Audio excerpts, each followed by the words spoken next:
ಕಿರುತೆರೆ ನಟಿ ವಿರುದ್ಧ ಬ್ಲಾಕ್ ಮೇಲ್ ಕೇಸ್ ದಾಖಲು. 61 ವರ್ಷದ ಪಾರ್ವತಿ ಎಂಬುವರು ದೂರನ್ನ ಕೊಟ್ಟಿದ್ದಾರೆ ಕಿರುತೆರೆ ನಟಿ ವಿರುದ್ಧ.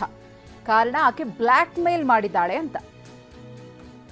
ಖಾಸಗಿ ವಿಡಿಯೋ ಮತ್ತು ಫೋಟೋಗಳನ್ನ ಇಟ್ಕೊಂಡು ಕಿರುಕುಳವನ್ನ ಕೊಡ್ತಿದ್ದಾರೆ ಅಂತ ಹೇಳಿ 61 ವರ್ಷದ ಪಾರ್ವತಿ ದೂರು ಕೊಟ್ಟಿದ್ದಾರೆ. ಫೋಟೋ ವಿಡಿಯೋಸ್ ಅನ್ನ ಇಟ್ಕೊಂಡು ಹಣಕ್ಕೂ ಕೂಡ ಡಿಮಾಂಡ್ ಮಾಡಿದ್ದಾರೆ. 2 ಕೋಟಿ ಕೊಡಬೇಕು ಅಂತ ಹೇಳಿ ಬ್ಲಾಕ್ ಮೇಲ್ ಅನ್ನ ಈ ಕಿರುತೆರೆ ನಟಿ ಮಾಡಿದ್ದಾರಂತೆ. ಪಾರ್ವತಿ ಪತಿಗೆ ಡಿಮಾಂಡ್ ಮಾಡಿದ್ದ ಆಶಾ ಜೋಯಿಸ್ ಹಣ ನೀಡದೇ ಇದ್ದಿದ್ದಕ್ಕೆ ಫೋಟೋ ವಿಡಿಯೋ ವೈರಲ್.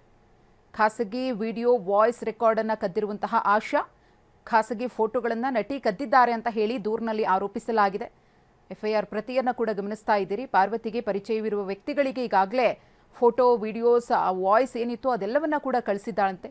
ಈ ಹಿನ್ನೆಲೆಯಲ್ಲಿ ನಟಿ ವಿರುದ್ಧ ತಿಲಕ್ ನಗರ ಠಾಣೆಗೆ ದೂರನ್ನ ಕೊಡಲಾಗಿದೆ. ಕೆಲಸ ಮಾಡುವ ಕಂಪನಿ ಮಾಲೀಕರ ಜೊತೆ ಪಾರ್ವತಿ ವಿವಾಹವಾಗಿತ್ತು. ಇದನ್ನೇ ಮುಂದಿಟ್ಟುಕೊಂಡು ಹಣಕ್ಕೆ ಆಶಾ ಡಿಮಾಂಡ್ ಮಾಡಿದ್ದಾರೆ. 3 ವರ್ಷಗಳ ಹಿಂದೆ ಪಾರ್ವತಿ ಮತ್ತು ಆಶಾಗೆ ಪರಿಚಯವಾಗಿತ್ತು.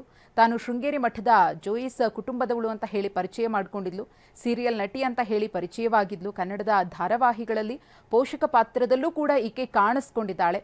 ಈಕೆನೇ ಪಾರ್ವತಿ ಎಂಬುವರಿಗೆ ಬ್ಲಾಕ್ ಮೇಲ್ ಮಾಡಿದ್ದು.